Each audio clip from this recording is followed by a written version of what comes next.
नेरळ पाडागेट येथील वाहतूक कोंडी ही दिवसेंदिवस डोकेदुखी ठरत असताना काल स्वयंचलित गेटमध्ये तांत्रिक अडचण निर्माण झाल्यानं गेट काही वेळ बंदच राहिला।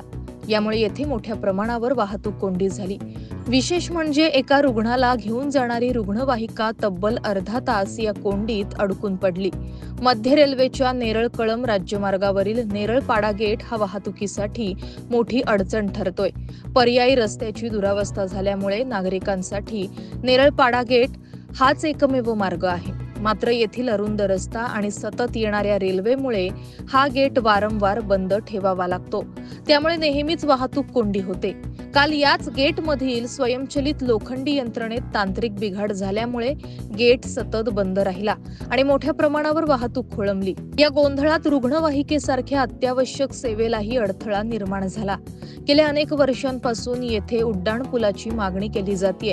तसंच पर्यायी पेशवाई मार्गाची दुरुस्ती करावी अशी मागणी नागरिक करतायत। मात्र लोकप्रतिनिधींचे याकडे दुर्लक्ष सुरूच असल्यानं एका रुग्णाला काल अत्यंत प्रतिकूल परिस्थितीचा सामना करावा लागला। त्यामुळे ही समस्या कधी सुटणार हा प्रश्न पुन्हा ऐरणीवर आलाय। महाराष्ट्र न्यूज 24 साठी अजय गायकवाड, कर्जत।